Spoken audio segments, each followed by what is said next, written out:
And Yahuah visited Sarah as he had said, and Yahuah did for Sarah as he had spoken. So Sarah conceived and bore Abraham a son in his old age, at the appointed time at which Elohim had spoken to him. And Abraham called the name of his son who was born to him, whom Sarah bore to him, Yitzchak. And Abraham circumcised his son Yitzchak when he was 8 days old, as Elohim had commanded him. And Abraham was 100 years old when his son Yitzchak was born to him. And Sarah said, Elohim has made me laugh, and everyone who hears of it laughs with me. And she said, who would have said to Abraham that Sarah would nurse children? For I have borne him a son in my old age. And the child grew and was weaned, and Abraham made a great feast on the day that Yitzchak was weaned. And Sarah saw the son of Hagar the Mitzrite, whom she had borne to Abraham, mocking. So she said to Abraham, drive out this female servant of her and her son, for the son of this female servant shall not inherit with my son, with Yitzchak. And the matter was very evil in the eyes of Abraham because of his son. But Elohim said to Abraham, let it not be evil in your eyes because of the boy and because of your female servant. Whatever Sarah has said to you, listen to her voice. For in Yitzchak your seed is called. And of the son of the female servant I also make a nation, because he is your seed. And Abraham rose early in the morning and took bread and a skin of water, which he gave to Hagar, putting it on her shoulder, also the boy, and sent her away. And she left and wandered in the wilderness of Beersheba. And the water in the skin was used up, and she placed the boy under one of the shrubs. And she went and sat down about a bow shot away, for she said, let me not see the death of the boy.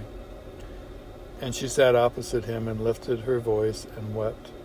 And Elohim heard the voice of the boy, and the messenger of Elohim called to Hagar from the Shemayim, and said to her, what is the matter with you, Hagar? Do not fear, for Elohim has heard the voice of the boy, where he is. Arise, lift up the boy and hold him with your hand, for I make a great nation of him. And Elohim opened her eyes, and she saw a well of water, and she went and filled the skin with water, and gave the boy a drink.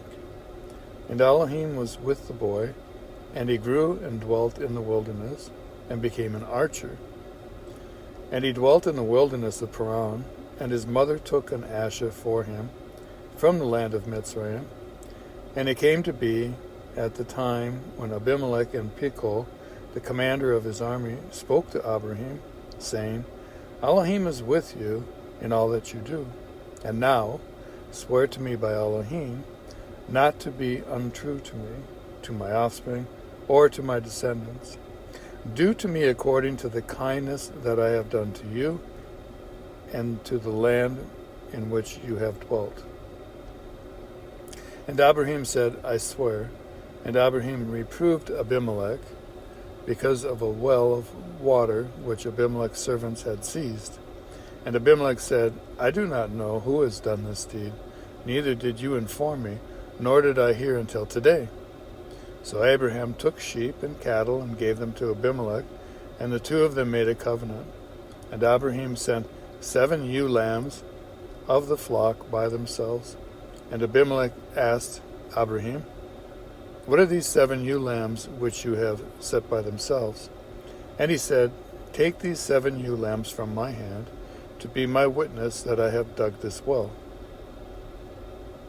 So he called that place Beersheba, because the two of them swore an oath there. Thus they made a covenant at Beersheba, and Abimelech rose with Pichol, the commander of his army, and they returned to the land of the Philistine. And he planted a tamarisk tree in Beersheba, and there called on the name of Yahuah, the everlasting all. And Abraham sojourned in the land of the Philistine many days.